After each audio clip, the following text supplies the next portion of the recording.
अस्सलाम वालेकुम and welcome back to my channel. कैसे हैं आप सब? उम्मीद करती हूँ सब खैरियत से होंगे। अल्हम्दुलिल्लाह हम भी बिल्कुल ठीक हैं और फिट फाट हैं। यहाँ पे अभी जो है अल्फ़ाबेट्स जो है वो लिखी जा रही है, और क्योंकि मैंने इसको कुछ ऐसे टॉयज़ लेकर दिए हुए हैं जिससे ये वो कुछ लर्न करती है, जैसे कि ये अल्फ़ाबेट्स हो गए, इसके अलावा प्रोजेक्टर हो गया जिस पे ड्राइंग जो है ये खुद कर लेती है। इसके अलावा और भी बहुत सारी चीज़ें हैं, किसी दिन इंशाल्लाह वीडियो में शेयर करूँगी, जिससे ना इसको बहुत ज़्यादा मोटिवेशन मिलती है और खुश होते हैं, क्योंकि बच्चों को ऐसी चीज़ें जो है वो लेके देनी चाहिए जिससे बच्चे जो हैं वो खुश होके सीखें भी और उनको फ़न भी लगे, उसमें फ़न लगे, यानी कि उनको मज़ा आए करने में। तो ऐसी चीज़ें बच्चों को लेके देनी चाहिए। फिर इसके अलावा इसने कॉटन बर्ड्स का ये हाल किया हुआ, ये देखें, ये सिंपल कॉटन बर्ड्स इसने इसको कलर किया हुआ, ये खुद इसने डिज़ाइनिंग की है। कहती है इसका मैं कुछ बनाऊंगी। और टेबल का हाल देखें, इसने साइड टेबल का क्या हाल किया हुआ है। और इसके अलावा बहुत ज़्यादा इसने गंद मचाया हुआ, तो ये क्लीनिंग भी आज मैंने करनी है। इसके अलावा मैंने आप लोगों के साथ शॉपिंग थोड़ी सी आज मैंने की थी, वो शेयर करूँगी, और कहाँ जाने की तैयारियाँ हो रही है ये भी मैंने आप लोगों को बताना है। तो कल भाभी के साथ मैं बाज़ार गई थी, शायद उनके व्लॉग में आपने देखा होगा, सिस्टर के व्लॉग में देखा होगा। बच्चों छोटे बच्चे के हम कपड़े लेने गए हुए थे, क्योंकि मेरी भाभी के घर माशाल्लाह से बेबी आने वाला है, तो उनकी शॉपिंग के लिए हम गए हुए थे। जो जिनका लिंक जो है डिस्क्रिप्शन में मैंने भाभी का चैनल का लगाया हुआ, वो मेरे मतलब वो मेरी कज़न की वाइफ हैं, वो वाली भाभी हैं। और ये वाली जो भाभी हैं ना, ये मेरे भाई की वाइफ है। इनका चैनल नहीं है अभी, तो ये भी बनाएंगी तो इंशाल्लाह शेयर करूँगी। तो ये मैंने एक टॉवल बाय किया था, और इसके अलावा मैंने थोड़ी सी अपनी भी कर ली। जब मैं जाती हूँ तो किसी के साथ, तो फिर मैं अपनी भी थोड़ी बहुत शॉपिंग कर लेती हूँ। तो टॉवल चाहिए था एक, ये मैंने लिया। ये 800 रुपये का कह रहे थे, तो मैंने 600 रुपये का ये लिया है, काफ़ी बड़े साइज़ का है। इसके अलावा मैंने अपने 2 स्टॉलर लिए हैं। एक जो शुरू में मैंने आपको दिखाया उसका कौन सा कलर है, वो ब्राउन सा कलर है। इसके अलावा ये वाला लिया मैंने रेड कलर का। इस पर ना एम्ब्रॉयडरी हुई है, जो हैंडमेड एम्ब्रॉयडरी होती है ना, वैसी हुई है। लेकिन ये बारीक सा मैंने इसलिए लिया क्योंकि आगे गर्मियाँ आ रही हैं, तो फिर ये यूज़ हो जाएगा। वीडियोज़ वगैरह के लिए मुझे चाहिए था। अब तो मुझे लोग कमेंट्स करके कहने लगे हैं कि आपके पास एक ही दुपट्टा है, तो ऐसी बात नहीं है, मेरे पास बहुत सारे दुपट्टे हैं जो कि मैं नहीं लेती। जिसमें मुझे कंफर्टेबल फ़ील होता है मैं वही दुपट्टा लेती हूँ। तो इसलिए फिर आप लोग पूछने लग जाते हैं कि आप एक ही दुपट्टे में वीडियोज़ बना रही हो, तो ऐसा नहीं है। मैंने वीडियो भी डाली थी जिसमें मैंने 20-25 दुपट्टे आप लोगों को दिखाए थे कि ये देख लें, इतने दुपट्टे हैं मेरे पास। तो मैंने फिर भी एक ये ले लिया क्योंकि ये बड़े साइज़ का था। मैं दुपट्टा वही यूज़ करती हूँ वीडियोज़ के लिए जो बड़े साइज़ का होता है, फिर उससे कवर सही तरह हो जाता है। एक भैया के लिए मैंने टाइट्स लिए थे कुछ, ये घर में किसी भी शर्ट के साथ ये पहन सकते हैं। ये पैंट्स की तरह जो बने होते हैं जीन्स के, वो वाले लिए थे, और ये मुझे क्रीम मार्केट से मिल गए थे 600 के, उन्होंने कहा था। लेकिन मैंने भी फिर 500 ही दिया और 100 रुपया जो है वो लेस करवा लिया था। ये बच्चे जो है ये किसी भी शर्ट्स के साथ ये पहन सकती हैं बच्चियाँ। और ये थोड़े लंबे साइज़ के थे, लेकिन ये है कि इसकी वो चूड़ियाँ सी जो बन जाती हैं वो भी अच्छी लगती हैं शर्ट्स के साथ, तो इसलिए कोई मसला नहीं है, अगर लंबे साइज़ के भी पहन लें तो अच्छे ही लगते हैं। तो ये इसके 2 मैंने लिए थे। थोड़ी सी ही मैंने शॉपिंग की थी, इतनी ज़्यादा तो नहीं की, सिर्फ 3-4 हज़ार की ही की थी, क्योंकि अभी मैंने गर्मियों की शॉपिंग अलहदा से करनी है। इसका ये एक पिंक कलर का मैंने टाइट लिया था। ये भी मैंने सोचा कि किसी भी शर्ट के साथ जो है ये पहन लेगी। इसके ऊपर ये बना हुआ है मिकी माउस, तो बच्चे इस तरह के बहुत ज़्यादा लाइक करते हैं जिसमें कोई स्टाइल बना हो। ये तो बहुत ही महंगा उसने दिया है, 400 से 1 रुपया कम ने किया, क्योंकि ये कपड़ा भी फ़ाइन है और इसके अलावा इसके ऊपर मिकी माउस बना था, शायद ये रीज़न हो सकती है। कहता बाजी ये ब्रांडेड है, ये कम नहीं हो सकता, बस मुझे पसंद आ गया था तो मैंने ले लिया। अच्छा जी, व्लॉग को लाइक नहीं किया तो जल्दी जल्दी व्लॉग कर ले, सॉरी व्लॉग को लाइक कर ले। ये व्लॉग छोटा सा ही है, और चैनल को भी सब्सक्राइब कर लें अगर अभी तक नहीं किया। और एक ये मैंने इसका कैजुअल ड्रेस लिया था, ये शर्ट है इसकी, और इसके अलावा साथ ट्राउज़र भी मैचिंग ही है, क्योंकि वो इनर में जो कपड़ा लगा हुआ है ना गले के ऊपर, इसके साथ का ट्राउज़र है, और ये बहुत ही खूबसूरत है और मुझे बहुत ज़्यादा पसंद आ गया था। क्योंकि आजकल यही सीज़न आ रहा है, अभी गर्मियाँ जो है वो स्टार्ट होने ही वाली हैं, आपके सामने सर्दी जो है वो कम होती जा रही है, तो आजकल बच्चों ने यही पहनने थे, तो मैंने कहा चलो ये घर में पहनने के लिए इसके लिए ले लेती हूँ। क्योंकि आप लोग फिर कमेंट्स करके कहते हैं कि भैया के पास सिर्फ एक ही ड्रेस है, मुझे अक्सर कमेंट्स आप लोग कर रहे होते हैं, तो ऐसी बात नहीं है। इसकी अलमारी जो है वो बहुत भरी पड़ी है, और इसको जो पसंद होता है ना इसने बस वही पहनना होता है। अब मैं क्या करूँ, मैंने तो इतने ज़्यादा लेके रखे होते हैं, फिर मुझे किसी ना किसी को देने पड़ते हैं, क्योंकि ये पहनती नहीं है। तो ये ड्रेस आपको कैसा लगा ज़रूर बताइएगा अबीहा का। और ये हमने जाना है अबीहा के ददयाल, और मैंने अपने ससुराल जाना है खानेवाल, तो इंशाल्लाह फिर मैं आप लोगों के साथ व्लॉग भी शेयर करूँगी। लेकिन अभी पक्का प्रोग्राम नहीं है कि अभी जाते हैं या नहीं। जब फाइनल हो जाएगा तो मैं इंशाल्लाह आप लोगों को बताऊँगी। तो अभी कच्चा पक्का ही है प्रोग्राम, इसलिए मैंने शॉपिंग पहले ही कर ली थी कि अगर प्रोग्राम बन गया तो फिर हम चले जाएंगे ताकि मसला ना हो, क्योंकि वहाँ पे तो थोड़ी गर्मी भी होती है। अभी इतनी ज़्यादा सर्दी नहीं रही तो वहाँ ये कैजुअल ड्रेस जो है वो पहने जाएंगे। थोड़ा सा डिफरेंस है मौसम में, क्योंकि वहाँ थोड़ी सी ज़्यादा गर्मी होती है और यहाँ पे थोड़ी सी सही रहता है मौसम गर्मियों में भी। तो इसको ये ड्रेस बहुत ज़्यादा पसंद आए हैं और इसको मैं साथ नहीं लेके गई थी क्योंकि ये बाज़ार में मुझे बहुत जलील करती है, तो इसलिए मैं इसको लेके नहीं जाती थी। ये वाला जो ट्राउज़र है ये इस शर्ट के साथ मैचिंग है। ये जो कार्टून सा बना हुआ है, कार्टून के ने जो पिन सी लगाई हुई है ना, पता नहीं इसको पोनी के क्या कहते हैं, ये उसके साथ मैचिंग है रिबन जो लगाया हुआ है। तो यहाँ पे इसने सारी एबीसी जो थी ना, अल्फ़ाबेट्स सारे उल्टे रख के लिखे हुए थे। फिर मैंने इसको कहा कि इसको सीधा लिखो, ये आपने उल्टे लिखे हुए हैं। तो फिर अब दोबारा इसको रख के लिख रही थी। माशाल्लाह से अभी वैसे अल्फ़ाबेट्स सारे लिख लेती है और नेक्स्ट मंथ से इंशाल्लाह इसने स्कूल भी जाया करना है, तो इसको अल्फ़ाबेट्स आते हैं। इसके अलावा काउंटिंग भी 20 तक माशाल्लाह से ये लिख लेती है। और इसके अलावा नूरानी कायदा भी माशाल्लाह पढ़ती है और नमाज भी इसको थोड़ी सी आती है। तो इंशाल्लाह किसी दिन किसी व्लॉग में मैं आप लोगों के साथ शेयर करूँगी।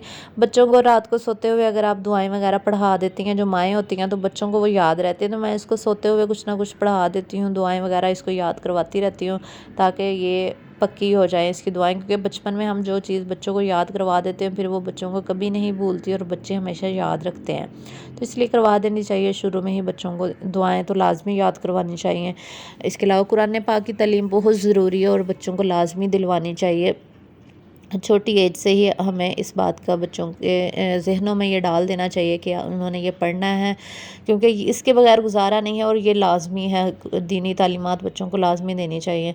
तो यहाँ पे सुबह का टाइम है और इस वक्त हो रही है क्लीनिंग, क्योंकि मैंने शॉपिंग जो है वो आप लोगों के साथ शेयर कर दी है। और यहाँ पे अभी नाश्ता कर रही है और ये जो इसने गंद डाला हुआ था साइड टेबल्स पे, तो आज मैंने खुद डस्टिंग की है, क्योंकि ये जो काम वाली होती हैं ये इतनी अच्छी जो है वो क्लीनिंग तो करती नहीं है लेकिन ये है कि डस्टिंग वगैरह इंसान को खुद कर लेनी चाहिए। जब तक मैं खुद ना करूँ मुझे तो खुद भी तसल्ली नहीं होती, तो मैं खुद जो है वो ज़्यादा अच्छी तरह करती हूँ। ये देखें साइड टेबल्स का हाल इसने क्या किया हुआ है, ये न्यू है और ये देखें इनकी हालत ऐसे हुई है जैसे बरसों पुराने हैं। इतना अरसा नहीं हुआ इसको मैंने लिए हुए, 1-2 साल ही तो हुए हैं अभी ये बेड को बनवाए हुए, तो लेकिन ये हालत इतनी ख़राब कर देती है कि वो ऐसे लगता है जैसे बरसों पुराना फर्नीचर हो। तो सुबह सुबह ये काम जो है वो मैं ख़त्म कर लेती हूँ क्लीनिंग वगैरह के, और साथ में डस्टिंग तो मैंने खुद ही करनी होती है। पहले मैं बच्चे से करवा लेती थी लेकिन अब मैं खुद करती हूँ क्योंकि बच्चे जो हैं वो उनसे ठीक तरह से नहीं होती। तो यही है आज सुबह की मॉर्निंग रूटीन, और इंशाल्लाह मैं आप लोगों के साथ आहिस्ता आहिस्ता जो है वो सारी वीडियोस जो है वो शेयर करती रहूँगी। मेरी कुछ बहनों ने ना पूछा था अभी हमें उसके बारे में बता दें, चॉपर जो है वो, क्योंकि पिछली वीडियोस में आई थिंक मैंने कोफ्ते वगैरह बनाए थे। तो ये देखें बेड की हालत, यहाँ पे इसने चौक लगा लगा के बुरा हाल किया हुआ। वैसे मैं ना ये ब्लैक कलर का बेड लेके ना बहुत ज़्यादा पछता रही थी। मैंने सोचा मुझे ये वाला नहीं लेना चाहिए था क्योंकि ये बहुत जल्दी गंदा हो जाता है, इसको थोड़ा सा भी कोई हाथ लग जाए ना तो इसको साफ़ करना पड़ता है। तो ये इसने चौक लगा लगा के ना इसकी मत मार दी है, तो अब मुझे इसकी सफाई में बड़ी मुश्किल होती है। इसके अलावा ये जो मैंने डिज़ाइन बनवाया वो बटन्स का, ये भी मैं बड़ा पछताई थी बनवा के कि इस तरह का मुझे नहीं बनवाना चाहिए था, क्योंकि इनके अंदर जो है वो डस्ट चली जाती है और निकलती भी नहीं है, फिर बड़ी मुश्किल से सफाई करनी पड़ती है इसकी। तो बटन्स के साथ जो है ना फर्नीचर तो कभी लेना ही नहीं चाहिए। अगर तो आपके घर में डस्ट वगैरह नहीं आती तो फिर आप यूज़ कर ले। वैसे ऐसा हो नहीं सकता कि आपके घर में डस्ट ना आती हो डस्ट तो आती ही है। तो बस मैंने ये बनवा लिया, तो मैंने कानों को हाथ लगाया कि नेक्स्ट टाइम मैंने ऐसा डिज़ाइन कभी नहीं बनवाना, क्योंकि मुझे इसका एक्सपीरियंस नहीं था। फर्स्ट टाइम मैंने बनवाया तो फिर इसकी वैसे लगता तो ये बहुत प्यारा है, सारे बहुत ज़्यादा तारीफ़ करते हैं। अक्सर वीडियोज़ में मेरी बहनें जो है वो पूछ रही होती है कि आप ये आपका बेड बहुत खूबसूरत है, कितने का बनवाया और कहाँ से बनवाया, ऐसे पूछते रहते हैं आप लोग। तो खूबसूरत तो है देखने में, लेकिन इसकी क्लीनिंग जो है ना वो नहीं मुझे इसकी अच्छी लगती, कि बहुत ज़्यादा ध्यान से इसकी सफाई करनी पड़ती है और तकरीबन डेली ही इसके बटन्स जो है वो साफ़ करने पड़ते हैं। कपड़ा गीला करके अंदर तक उसको घुमा घुमा के साफ़ करना पड़ता है, आधा घंटा लग जाता है इसकी क्लीनिंग में। तो मैं 1-2 दिन छोड़ के जो है वो साफ़ करती रहती हूँ ताकि ये साफ़ रहे, क्योंकि अगर हम छोड़ देते हैं डस्टिंग वगैरह तो मिट्टी जो है वो जम जाती है, फिर क्लीन करना बहुत मुश्किल हो जाता है। इसके अलावा ये जो फ्रिज है हायर की जो नया मॉडल आए हुए हैं जिन जिनके पास होगी उनको तो पता ही होगा कि इसकी सफाई जो है वो कितनी मुश्किल होती है, और ये तो बहुत जल्द गंदी हो जाती है। अगर आप थोड़ा सा गंदा हाथ भी लगा देना तो ये आपको फ़ौरन ही साफ़ करनी पड़ती है। ये फ्रिज तो मुझे डेली ही तकरीबन साफ़ करनी पड़ती है, अगर ना मैं करूँ ना तो बहुत बुरा हाल हुआ होता है इसका। और अंदर से भी इसके जो डोर है वो मैं साफ़ कर देती हूँ। जब डीप क्लीनिंग इसकी करूँगी तो इंशाल्लाह आप लोगों के साथ शेयर करूँगी। मैं सोच रही हूँ रमज़ान से पहले इसकी, क्योंकि मैंने अभी थोड़े दिन पहले ही इसकी डीप क्लीनिंग की थी फ्रिज की, और वीडियोस मैंने शेयर नहीं की थी। तो इंशाल्लाह अब रमज़ान में ही सोच रही हूँ कि फिर दोबारा से फ्रिज एक दफ़ा जो है वो साफ़ कर लूँगी, कि अभी तो थोड़े दिन पहले ही मैंने साफ़ की है। और जब भी रमज़ान शुरू होता है मैं फ़्रिज तो लाज़मी ही साफ़ करती हूँ। इसके अलावा घर की भी डीप क्लीनिंग ज़रूर करती हूँ, ताकि जो रमज़ान में जो है वो अच्छी अच्छी फ़ीलिंग आए, सब कुछ साफ़ सुथरा हो आपके घर में, तो बहुत अच्छा लगता है। तो यहाँ पे चनों को भी मैंने भिगो दिया हुआ है, और मैं सोच रही थी कि चना चाट जो है ना मैं अब डेली बनाया करूँगी उसमें लंच में। ये जो चना चाट होती है ना, इससे वेट नहीं आपका बढ़ता, वेट आपका मेंटेन रखती है, क्योंकि ये जो चने होते हैं इसमें फ़ाइबर होता है, तो चनों का फ़ायदे भी बहुत ज़्यादा है। इसके अलावा सालन भी बंदा कभी कभी बना लेता है, और कभी कभी जो है वो चाट बना लें। आलू थोड़े से, आलू बेशक ना डालें अगर आप वेट लॉस के लिए बना रहे हैं। अगर वेट लॉस के लिए नहीं बना रहे तो फिर चाहे तो आप इसमें आलू ऐड कर सकते हैं। तो मैं वेट लॉस के लिए बना रही हूँ तो इसलिए मैं आलू नहीं डालूँगी। मैं इसमें वेजीज़ ज़्यादा डालूँगी, जैसे खीरे हो गए, गाजर होगी, बंद गोभी होगी, लेटस। और इसके अलावा इमली की चटनी के साथ तो क्या ही बात है इसकी। तो मैंने ये 1 किलो चने लिए थे, नहीं सॉरी आधा किलो चने लिए थे फ़िलहाल। मैंने कहा इसका एक्सपीरियंस करूँगी, और इसके अलावा अगर तो ये मज़े की लगी और खाई जाती रही तो फिर मैं डेली ही थोड़ी सी बना लिया करूँगी, एक बाउल अपने लिए। और साथ में मैं इमली की चटनी भी बना के फ्रीज़ कर लूँगी। अभी इमली मैंने मंगवानी थी, तो इमली मंगवाने का टाइम नहीं मिला, और इंशाल्लाह जब मंगवा के इसकी चटनी बनाऊँगी तो आप लोगों के साथ ज़रूर शेयर करूँगी। तो जो मेरी बहनें वेट लॉस करना चाहती हैं, और अक्सर मुझे इस तरह के कमेंट्स आते हैं कि आप भी वेट लॉस के लिए बताएं। यहाँ पे देखिए बर्तनों के कितने ढेर लगे हुए हैं जो कि धोने लगे हैं हम तो इसके अलावा ये जो कुकिंग रेंज है ये भी मुझे डेली ही साफ़ करना पड़ता है। ये बहुत गंदा हो जाता है, जब एक दफ़ा भी आप इसमें कुकिंग कर लेना तो ये इसको आपको साफ़ करना ही पड़ेगा। मैं तो इससे बहुत ज़्यादा तंग हूँ। मैं सोच रही हूँ कि जब हम घर चेंज करेंगे ना तो मैं इसकी जगह ना चूल्हा ले लूँगी। ये जो नॉन स्टिक चूल्हे चले हुए हैं ना, मैं सोच रही हूँ अभी देखते हैं घर जब चेंज किया तो इंशाल्लाह ज़रूर लूँगी, क्योंकि इसकी सफाई से मैं बहुत ज़्यादा तंग आ गई हूँ। इसको डेली ही साफ़ करना पड़ता है, और इसके बर्नर भी साफ़ करने पड़ते हैं, स्टैंड भी साफ़ करने पड़ते हैं। नॉन स्टिक का ये फ़ायदा है कि फ़ौरन से साफ़ हो जाता है, और उसके ऊपर कुछ जमता भी नहीं है। तो इसके ऊपर जो चीज़ें जम जाती हैं वो हमें फिर रगड़ रगड़ के उतारनी पड़ती है। वैसे तो एस्टोनिश में यूज़ कर लेती हूँ, लेकिन फिर भी कुछ ऐसी चिकनाई जम जाती है कि वो एस्टोनिश जो है वो इतना वर्क नहीं करता। फिर मुझे जो है वो जाली के साथ इसको मांजना पड़ता है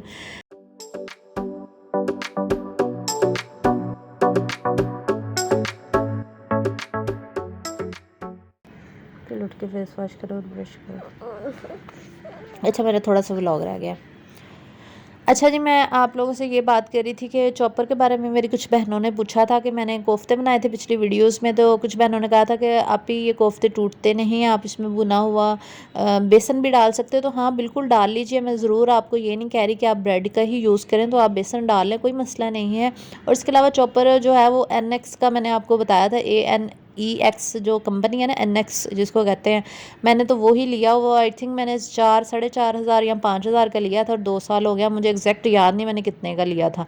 तो आजकल इसकी प्राइस वैसे भी 5000 है। अगर आप चाहें तो आप इसको बाय कर सकते हैं। चॉपर का ये फ़ायदा है कि इसमें बहुत सारी चीज़ें जो हैं वो आप बना सकते हैं, जैसे कि चिकन को आप कीमा बना सकते हैं, और कीमे के साथ आप आलू कीमा कुछ भी बना सकते हैं। फिर इसके अलावा नगेट्स बना सकते हैं, और शामी बना सकते हैं, आप ब्रेड क्रम्स बना सकते हैं, और भी बहुत सारी चीज़ें हैं जिसके लिए चॉपर जो है वो यूज़ होता है। तो इसके बहुत ज़्यादा फ़ायदे हैं, आप चाहें तो आप ले लें। मैं ज़रूरी नहीं ये कह रही कि आप NX का लें, आप किसी भी कंपनी का ले लें। इसके अलावा कुकर के बारे में मेरी बहनों ने पूछा था कि आप कौन सी कंपनी का यूज़ करते हैं, तो ये हायर का है। मेरे घर में जो चीज़ें हायर की है वो मैं आपको बता देती हूँ। कुकर भी मेरे पास हायर का है, फ्रिज भी हायर का है, इसके अलावा वॉशिंग मशीन भी हायर की है, और इसके अलावा जो मेरा ग्राइंडर है वो भी हायर का है, और जो जूसर है वो वेस्ट पॉइंट का है। तो माशाल्लाह सब कुछ अच्छा जा रहा है। और ओवन जो है वो होममेड का है, और जो बेकिंग वाला ओवन है वो सिग्नेचर का है। तो जो जितनी भी अप्लाइंसेस है वो सारी बेस्ट जा रही है। बस जो मेरा पास जो चॉपर है ना, सॉरी जो ब्लेंडर है ना, जो जग वाला, जो जिसकी बात कर रही हूँ, जिसमें डब्बी होती है मसाला पीसने वाली, वो उसका एक्सपीरियंस इतना अच्छा नहीं गया क्योंकि उसके लॉक का मसला है, तो वो कभी कभी फंस जाता है, कभी मुश्किल होती है। लेकिन बाकी सारी चीज़ें माशाल्लाह से मेरी अच्छी जा रही है। और इसके अलावा सैंडविच मेकर जो है वो है, वो मुझे भूल गया है किसका, वो आई थिंक वो भी हायर का ही है। हाँ जी, हायर का ही है आई थिंक। वो भी अच्छा है, ज़बरदस्त है। तो यहाँ पे घर की सफाई जो है वो तकरीबन कंप्लीट हो चुकी है। आज का व्लॉग तो छोटा सा था जो मैंने आप लोगों के साथ शेयर किया, क्योंकि मैंने आज आप लोगों के साथ शॉपिंग ही शेयर करनी थी, और शॉपिंग मैंने आप लोगों के साथ शेयर कर दिया। अब हमारा प्लान देखते हैं बनता है कि नहीं। अगर तो प्लान बन गया तो मुझे फिर मसला नहीं होगा कि शॉपिंग नहीं हुई, और कपड़े भी मैंने धो लिए हुए हैं। तो देखते हैं क्या बनता है। अगर तो प्लान बना तो इंशाल्लाह आप लोगों के साथ शेयर कर दूँगी। और मेरी एक सिस्टर ने ये पूछा था कि ये फ्रायर के बारे में बताएं, तो ये देखिए ये कितना गंदा हुआ है, क्योंकि मैं ये यूज़ नहीं कर रही हूँ। यहाँ पे बहुत ज़्यादा ऑयल का यूजेज जो है वो बहुत ज़्यादा होता है। तो ये फ्रायर है, इसमें चिप्स वगैरह आप फ्राई कर सकते हैं, इसके अलावा नगेट्स और इसके अलावा चिकन भी फ्राई कर सकते हैं। तो मैं इसको यूज़ बिल्कुल भी नहीं करती, तो इसलिए ये बंद ही पड़ा रहता है। तो ये तो था आज का छोटा सा व्लॉग। उम्मीद करती हूँ आपको पसंद आया होगा। वीडियो अच्छी लगी तो लाइक शेयर और चैनल को ज़रूर सब्सक्राइब करना है। और यहाँ पे हमारी जर्नी जो है वो स्टार्ट होने वाली है। इंशाल्लाह मैं आप लोगों के साथ शेयर करूँगी कि हम कहाँ जा रहे हैं। हम खानेवाल जा रहे हैं तकरीबन। ये जो है वो 3.5 घंटे का अपनी गाड़ी में सफ़र है, तो और हम बाइक के साथ जा रहे हैं। अगले व्लॉग में बाकी बातें जो है शेयर करूँगी। अल्लाह हाफिज़।